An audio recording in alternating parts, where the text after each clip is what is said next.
Hello dear students, welcome in ASC starter. Dear students, मैंने आपको ना कुछ वीडियोस प्रोवाइड ऑलरेडी कर दी हैं जो मिड टर्म के रिगार्डिंग है। और ये ना पिछले साल का मिड टर्म का पेपर है, क्लास 9th का। ठीक है, तो पेपर का पैटर्न आपका अप्रोक्सीमेटली ऐसे ही रहेगा। और इस वीडियो में ना मैं आपसे कुछ डिस्कस कर रहा हूँ, जैसे आप कैसे पेपर करें। देखो, सबसे पहले मैं आपको बता दूं कि अगर आपका पेपर जो है 80 मार्क्स का है तो उसके लिए आपको 3 घंटे मिलेंगे। ठीक है, तो 3 घंटे मिलेंगे तो आपको कितना टाइम देना है। देखिए, ये जो पैसेज है आपकी 10 मिनट की है। आप सिंपल सा एक लॉजिक भी सोच सकते हैं कि 80 नंबर का आपका पेपर है तो आप इसको डबल कर दो, यानी कि कितना हो गया 160। ठीक है, तो इसका मतलब यह है कि अगर कोई क्वेश्चन 10 मार्क्स का है तो आप उसमें 20 मिनट दे सकते हैं, क्योंकि 80 का मैंने डबल करा 160 आ गया। तो 160 मिनट अगर आप पेपर पर लगाते हैं, लेकिन आपके पास है कितने मिनट, 3 घंटे हैं और 1 घंटे में 60 मिनट होते हैं, तो आपके पास 180 मिनट है। और आप 160 मिनट में लगाकर फिर भी अपने 20 मिनट बचा सकते हैं, और वो 20 मिनट किसी भी क्वेश्चन किसी भी चीज़ में लगा सकते हैं, रिवीजन में कर सकते हैं। कहने का मतलब ये है कि कई बच्चे ना पूरा का पूरा पेपर अच्छे से जानते हैं, लेकिन वो ना क्या करते हैं कि ऐसा टाइम मैनेजमेंट नहीं कर पाते जिससे उनका पेपर छूट जाता है। तो आप किसी भी क्वेश्चन पर ज़्यादा टाइम मत लगाइए, घड़ी अपने पास रखिए। जैसे 10 नंबर की पैसेज है ना, तो इसमें 20 मिनट लगाओ। अब कई बच्चे पैसेज में ना सोचते इतनी बड़ी है तो टाइम उसमें कम लगाते, तो जल्दबाजी में क्वेश्चन के आंसर गलत कर देते हैं। ठीक है ना, तो बाकी आपके पास 20 मिनट है तो उस 20 मिनट को आप कहीं भी बांट सकते हो। ठीक है, ये ब्रीफली हो गया। अब देखो, पेपर में आपके जो सेक्शन ए है ना, उसमें आपकी पैसेज आएगी। आपको पैसेज को पढ़कर अच्छे से उसका आंसर देना है। और मैं आपको एक बात और बताता हूँ, जैसे आप ये पढ़ रहे हैं ना, कोशिश कीजिए इसका मतलब निकालने की। ठीक है, और फिर अगर आप मतलब नहीं निकाल पा रहे, जैसे कई बच्चे अभी थोड़ा सा उनका बेस किसी न किसी वजह से वीक रह गया, तो वो क्या करें कि इस लाइन को देखें कि वो मैक्सिमम किस लाइन में कवर हो रही है, फिर उसको देखें और फिर आंसर देखें कि कौन सा बेस्ट है जो उस पैराग्राफ में वो लाइन लिखी हुई है। क्वेश्चन पेपर मैं आपको टेलीग्राम चैनल पर प्रोवाइड कर दूंगा। ठीक है, टेलीग्राम चैनल का नाम आप जानते ही हैं, एएससी स्टार्टर के नाम से है। तो आपकी देखो पैसेज जो है वो एमसीक्यू टाइप में रहने वाली है, तो आपको बिल्कुल सही चूज करना है। और कोशिश करना है कि जो डब्ल्यू फैमिली है ना, उनके मतलब आपको पता हो। जैसे विच मतलब कौन सा, व्हाट मतलब क्या, हु मतलब कौन। इससे क्या होता है कि आंसर को समझने में हमें हेल्प मिल जाती है। जैसे आपको पता होना चाहिए वेयर का मतलब होता है कहाँ। खाली इतना ही काफ़ी नहीं होता कि हमें वेयर का मतलब पता है कहाँ, लेकिन हमें ये भी पता होना चाहिए कि वेयर लगाते कहाँ है। जब हम किसी प्लेस की बात करते हैं ना, तो वहाँ पर वेयर लगाते हैं ऐसे।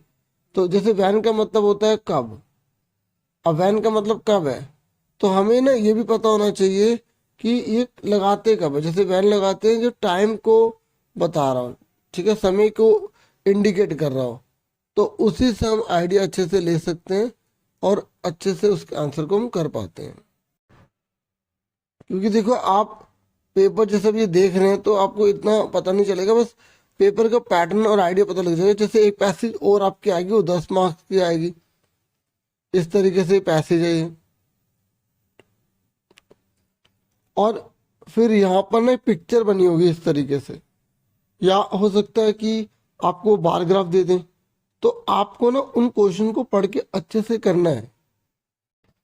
ठीक है, अपोजिट वर्ड पूछेगा तो अपोजिट वर्ड बताना है आपको। जैसे ब्लेसिंग का अपोजिट क्या होता है, ब्लेसिंग मतलब आशीर्वाद, और डिजास्टर मतलब एक तरह का विनाश। ठीक है, तो आपदा। तो इस तरीके से अपोजिट। और आपको पता है अपोजिट को और क्या बोलते हैं, एंटोनिम। आपसे ये पूछ सकते हैं एंटोनिम बताओ, तो आप समझ जाएंगे कि ये अपोजिट वर्ड बताना है। ऐसे ही सेम मीनिंग को सिनोनिम बोलते हैं। ठीक है, और क्वेश्चन ध्यान से पढ़ना है। जैसे यहाँ लिखा नोट ट्रू कौन सा है, तो बच्चे सिर्फ ट्रू देखकर वो गलत कर देते हैं, ये भी गलती हो जाती है। ठीक है, तो आप देख सकते हैं कि आपकी दो तो पैसेज ही हैं। फिर आपको एक जो है ना, इनमें से क्या करना होगा, आपको जैसे यहाँ पर दे रखा है पैराग्राफ दे रखा है। अब देखो लास्ट ईयर कौन सा पैराग्राफ आया था, मैं इसको पढ़ के समझा देता हूँ। The school in your city has been close due to the increasing pollution. Increasing pollution की वजह से, पोल्यूशन बहुत ज़्यादा बढ़ रहा है, तो आपका स्कूल बंद कर दिया गया है। Your class teacher has informed you, आपके टीचर आपको पहले इन्फॉर्म कर चुके हैं कि ऑनलाइन क्लासेस होगी आने वाले दिन में। ठीक है, तो आप इस पर पैराग्राफ लिखो, टाइटल लिखो। ठीक है, तो आप इस पर क्या लिखेंगे, जैसे आप लिखेंगे ऑनलाइन क्लासेस या कमेंसमेंट ऑफ ऑनलाइन क्लासेस, समझ में आ गई। या आप ऐसे लिख सकते हैं commencement of online classes due to pollution. ठीक है, तो आप उसके बाद आप पैराग्राफ स्टार्ट कर दो। देखो पैराग्राफ जो स्टार्ट कर रहे हैं ना, बच्चों को समझ नहीं आता स्टार्टिंग कहाँ से करें, तो ऊपर ही हिंट मिली हुई है।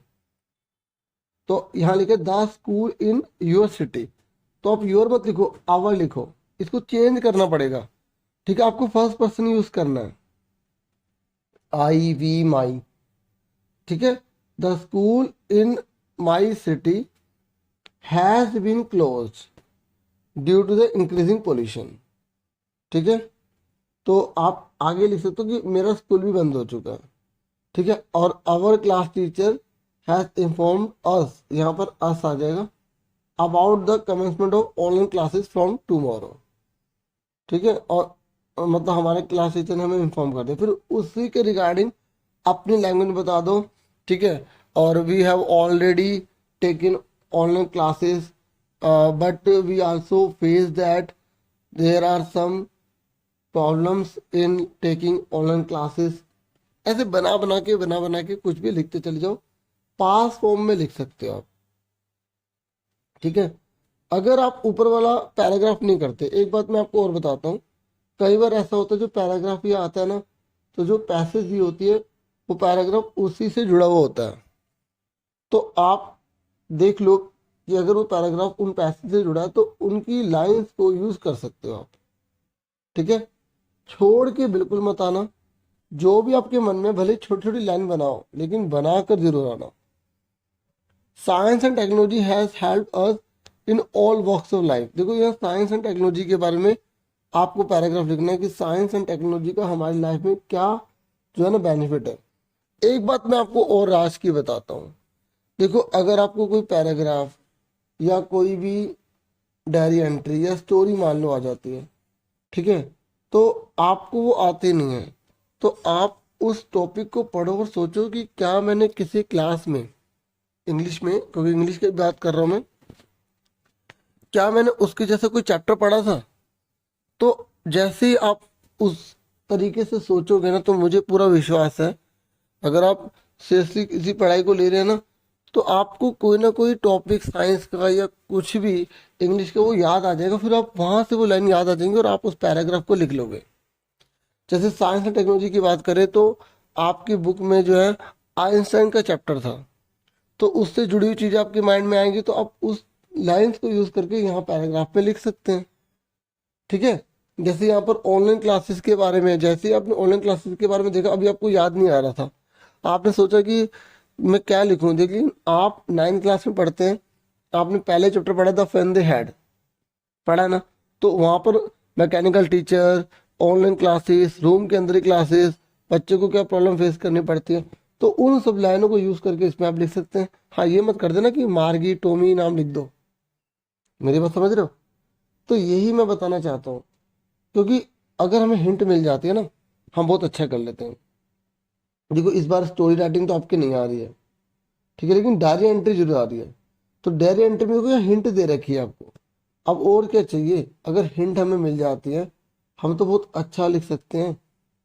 और मैंने आपको शॉर्टकट ट्रिक सिखा रखी है डायरी एंट्री की, अगर आपने वो वीडियो नहीं देखी तो डिस्क्रिप्शन में जाकर फटाफट देख लो। ठीक है, उसके बाद रिपोर्टेड स्पीच है, रिपोर्टेड स्पीच की 1 घंटे की वीडियो बना रखी है, बहुत ही अच्छी वीडियो बनाई है, आप देखोगे आपको बड़ा बेनिफिट मिलेगा। लेकिन मैं यहाँ समझा देता हूँ, do your homework my mom told मी। तो ये वाली जो लाइनें शुरू में होती है जनरली और ये बाद में होती है, तो इन्होंने उल्टा दे दिया ताकि बच्चा कंफ्यूज हो जाए। तो माई मॉम, यहाँ देखो यहाँ लिखा डू योर होमवर्क, ठीक है, एक तरह से हम ये कह सकते हैं कि अगर ऑर्डर्ड वाली बात होती है तो हम ऑर्डर्ड वर्ड देख लेते हैं, ऑर्डर्ड वर्ड लिखा नहीं है। ठीक है, ये इम्पेरेटिव सेंटेंस होते हैं। क्या होते हैं? इम्पेरेटिव। तो यहाँ पर ऑर्डर नहीं लिखा तो हम यही मान के चलेंगे कि वो कह रही हैं। ठीक है, क्योंकि क्वेश्चन मार्क में तो था नहीं। तो my mom told me, my mom told me to, to लगा के, ठीक है, टू डू। अब योर कौन है? योर कौन है? मुझे कह रही हैं, तो टू डू माई होमवर्क। पर अब आप देख रहे हो कि जब मैं इस टोल्ड को यूज कर रहा हूँ तो यह कंप्लीट वर्ड आ गया। अब कंप्लीट तो यहाँ लिखा ही नहीं है तो ये टोल्ड नहीं आएगा। ठीक है, तो अब ये वाला चेक करो, माई मॉम टोल्ड मी। ठीक है, टू, टू तो लगाना पड़ता है इम्पेरेटिव में, टू डू माई होमवर्क। तो ये इसका आंसर आ जाएगा। ठीक है, उसके बाद नेक्स्ट पर आ जाओ।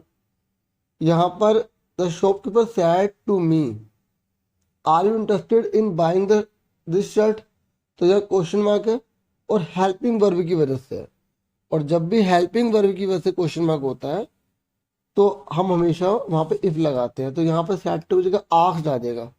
तो देखो ये वाला कट गया, ये कट गया, ये कट गया, बचा ये। अब यही सही होगा, फिर भी चेक कर लेते हैं। तो शॉपकीपर आस्क्ड मी, इसकी जगह इफ लग गया। यू कौन है? मी, मी हूं ना, मतलब मैं। जब यू है तो मुझसे बोला तो मी का क्या बन जाता? आई। आर का was interested in buying this का दैट शर्ट्स। ठीक है, इस तरीके से इसका आंसर डी है। उसके बाद the boss said complete your project right now, अपना प्रोजेक्ट अभी पूरा करो, ऑर्डर दे रहे हैं। द बॉस ऑर्डर्ड मी। तो देखो ऑर्डर वाला तो जो है ये दो है। अब इन दोनों में से देखना कौन सा सही है। नाउ का ध्यान हो जाता है, इसी में लिखा है, तो ये वाला सही है। अगर आपको रूल्स याद है ना, मैंने 1 घंटे की वीडियो बना रखी है, उसमें इतना डिटेल में रूल्स समझाया ना, आपके बड़े काम आने वाली है। ठीक है, तो उसके बाद नेक्स्ट है my brother said the sun is a renewable energy sources. देखो जो यूनिवर्सल ट्रुथ होते हैं ना, ठीक है, जैसे सन जो है कहाँ से निकलता है? ईस्ट से निकलता है, तो वो वैसे ही रहते हैं, वो चेंज नहीं होते। The my brother sad, my brother sad का सैड रहेगा। अब देखो इन सब में सेम है। द सन वास, ठीक है, इसे हटा दो, इससे हटा दो। ठीक है, the sun is the renewable source, renewable energy source. देखो the sun is the renewable energy source, the sun is the renewable energy source. ठीक है, अब इन दोनों में कुछ फर्क नजर आ रहा है आपको? यहाँ पे माई ब्रदर सैड दैट, देखो यहाँ द लगाया या दा नहीं लगाया? दा तो रह गई ना। ठीक है, तो इसलिए इसका आंसर क्या है? बी। देखो जो यूनिवर्सल चीज होती है ना वो पास्ट में नहीं लिखी जाती। ठीक है, उन्हें जैसे हैं वैसे ही रखना पड़ता है। ठीक है, उसके बाद आपकी ऐसी ही ग्रामर आएगी। मैंने ग्रामर की वीडियो भी बना रखी है, आप उसे देख सकते हैं। जब दो जनों की बात हो रही होती है तो बिटवीन लगाते हैं, दो से ज्यादा जनों की बात होती है तो एमंग लगाते हैं। About half of India children aged between, क्योंकि यहाँ पे 6, बिटवीन 6 and 14, मतलब 6 और 14 के बीच में, do not go to school. India में आधे बच्चे ऐसे हैं जो स्कूल जाते ही नहीं, जो 6 और 14 के बीच में। 5.5 करोड़ चिल्ड्रन है, वो फैक्ट्रीज में काम करते हैं, कोड इंडस्ट्री यूनिट्स में काम करते हैं। ठीक है, एंड इन एग्रीकल्चर सेक्टर। देखो ये सारी अलग अलग बातें हैं, तो एंड लगाएंगे। इट हैज बीन सैड, ये कहा जाता है, said dash enough that poverty keeps dash children out of school. It has been said, तो यहाँ गिन नहीं सकते तो मच लगाएंगे, और यहाँ पर लगाएंगे मैनी चिल्ड्रन, यहाँ बच्चों को गिन सकते हैं कि मैनी चिल्ड्रन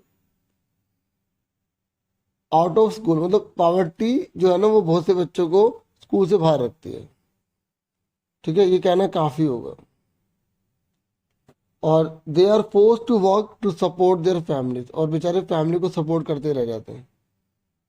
और ये एडिटिंग होती है, अगर इस बार आ जाएगी तो आपको पूरी लाइन में एक गलती होगी, उसको ठीक करना होगा। आप पहचान लो पास्ट टेंस में है, प्रेजेंट टेंस में है, तो उसके अकॉर्डिंग आपको करना है। जैसे according to tradition Gautam Buddha sat in meditation under the Bodhi tree, under आएगा यहाँ पे, ठीक है, पेड़ के नीचे बैठे थे ना, ठीक है, एट बोध गया। Unfortunately an original tree has disappeared, यहाँ पे क्या हैड, क्या हैड, और द ओरिजिनल यहाँ दा लगा देंगे। वैसे एन भी ठीक था, लेकिन हम उस ट्री की बात कर रहे हैं ना, तो इसलिए हम यहाँ पे दा लगाएंगे। ओके, और हैड, हैड आएगा पास्ट टेंस चल रहा है, ठीक है, डिसअपियर्ड। एंड देखिए यहाँ पर एडिटिंग है, तो इसको मैं पढ़ देता हूँ। According to tradition Gautam Buddha set, यहाँ सेट आ जाएगा। इन मेडिटेशन, यहाँ पे इनकी जगह अंडर लग जाएगा, under the Bodhi tree eight बोध गया, ठीक है। Unfortunately the original tree has disappeared and is replaced with the successor the people tree. देखो कि कह रहा जिस पेड़ के नीचे उन्होंने ज्ञान लिया था वो पेड़ हटा दिया गया, उसकी जगह दूसरा पेड़ लगा दिया गया, ठीक है। तो यहाँ पैसिव फॉर्म यूज होगी, ठीक है, यहाँ पे रिप्लेस आ जाएगा, यहाँ पे दा लगा देंगे और यहाँ पर भी दा लगाएंगे। तो मैंने ग्रामर के रूल वाली वीडियो बना रखी है, वो भी देख लेना। फिर आपकी देखो बुक में से स्ट्रेंजा आएगी या पैसेज आएगी, पोएम में से स्ट्रेंजा और लेसन में से आपकी पैसेज आएगी। तो फिर आपको उसको पढ़ के अच्छे से करना है। अगर आपको पता लग जाए ना कौन सी चैप्टर से है, तो आप आराम से कर लेंगे। जैसे लिटिल गर्ल है, केजिया का चैप्टर पढ़ा होगा आपने, ठीक है, उसके पापा कितने जो है मतलब बिजी होते हैं, हार्ड वर्किंग होते हैं, बिल्कुल भी टाइम नहीं दे पाते। दूसरी ओर मैकडोनल्ड के पापा है ना, दूसरी ओर मैकडोनल्ड है। अच्छा, आपको ऑप्शन भी दिया जाएगा, अगर आप ऊपर वाली पैसेज नहीं करते तो आप नीचे वाली भी कर सकते हैं, ठीक है। ये इन द किंगडम ऑफ फूल है, और यहाँ पर भी आपको बोला गया एक आपको स्ट्रेंजा करनी है। तो देखो अगर आप पहचान लो कौन सी स्ट्रेंजा है, तो आप आराम से कर लेंगे। पोएम के नेम, पोएट के name, poetry device, word meaning, आप इन्हें अच्छे से कर लो, ठीक है। देखो ये रोड वाली आई है, और वो कौन सी आई थी, रेन ऑन द रूफ, ठीक है। तो ये ऐसा है। अब मैं थोड़ा सा दिखा रहा हूँ ना, थोड़ा थोड़ा बता रहा हूँ, ओके। फिर देख लो अब बिहार में कौन कौन से क्वेश्चन आए थे, और देखो आपको ये अच्छे से याद है या नहीं याद, आपको इसके बारे में नॉलेज है या नहीं है, ठीक है। और फिर ये थोड़े से बड़े क्वेश्चन हैं, देख लो कितने वर्ड्स में लिखना है आपको। और ये क्या है, ये है लॉन्ग क्वेश्चन। अगर आपको लॉन्ग क्वेश्चन समझ नहीं आ रहा है, ये पता लग जाए ना किस चैप्टर से, तो उसका कुछ ना कुछ लिख कर जरूर आना। अब जिन्होंने पढ़ा है और उसके अकॉर्डिंग लिख रहे हैं उनको जाहिर सी बात है अच्छे मार्क्स मिलेंगे, लेकिन जो बच्चा कुछ लिख रहा है कुछ तो मिलेगा। बस इतना ही कहना था इस वीडियो में। खूब मन लगा के पढ़ाई करो। आप सबको मेरी तरफ से बहुत बहुत all the best. Thank you for watching and listening carefully. Take care dear students.